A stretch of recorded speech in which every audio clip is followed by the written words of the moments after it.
ازيكم يا حلوين؟ عاملين ايه؟ يا رب دايما تكونوا بخير. النهارده هوريكم احلى تتبيله للسمك الفيليه. هوريكم ازاي تعملوها سريعه وسهله وطيوبه جدا جدا، وطعمها طيب قوي قوي. بصوا الجمال، مستويه ومن جوه هشه وجميله جميله. التتبيله بتاعته سهله جدا وكل مكوناتها معانا في البيت، مش هتاخد معانا ولا وقت في التحضير ولا وقت في السوى ان شاء الله. يلا بينا على المقادير.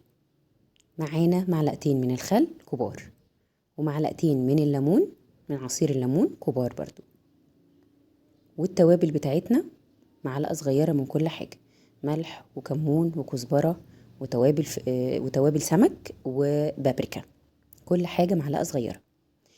والبطل بقى معانا الكبير اللي هو في التتبيلة التوم. التوم دوت أساس التتبيلة بصراحة، لأن هو زي ما انتوا عارفين السمك أساسه توم. بس بندوبها كويس جدا ونبتدي بقى ايه، نتبل السمك. بس هي دي التتبيلة. هنتبله بقى شوية في التتبيلة لحد بس ما نسخن الزيت بتاعنا ونحضر الدقيق اللي احنا هنعمله فيه. برضو الدقيق بتبله، مش بسيبه كده او مش بستخدمه كده بس. شوفوا ما شاء الله شربت التتبيلة بسرعة ازاي، لان هو طبعا السمك الفيليه زي ما انتوا عارفين بيتبل لحم، بيتبل لحم بس، بيبقى كله لحم. بيجيلي طبعا السمك بيجيلي قطعة شريحة كبيرة، بس انا اللي بقطعه بصراحة. انا بقطعه عشان معايا اطفال صغيرة، وبحاول ان انا اشيل منه الشوك الزيادة. انا هنا استخدمت السمك البلطي، انت عايزة تستخدمي اي نوع تاني بتحبيه استخدمي عادي، بس حاولي برضو ان انت تطلعي منه الشوك على قد ما تقدري.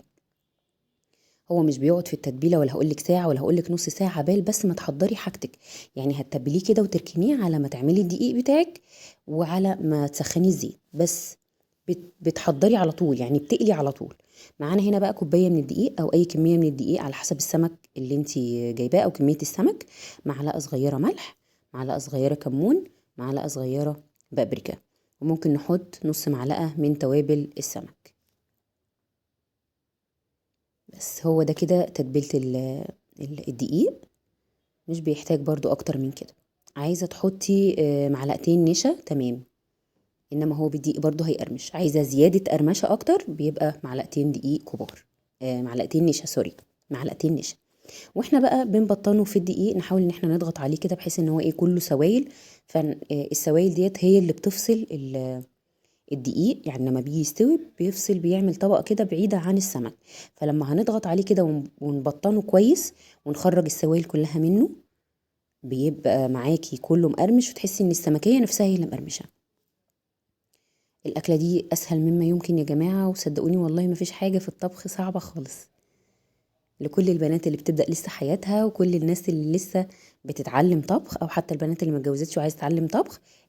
يعني الأكل كله سهل، بس بنكون بقى مسخنين الزيت كويس جدا ونبتدي بقى نقليه. اول ما ياخد طبقه لونها ذهبي كده، بنروح ايه قلبينه الناحيه التانية، لان هو مش بياخد سوا. هو كده خد اللون الذهبي، بقلبه الناحيه التانية ياخد برضو لون ذهبي تاني.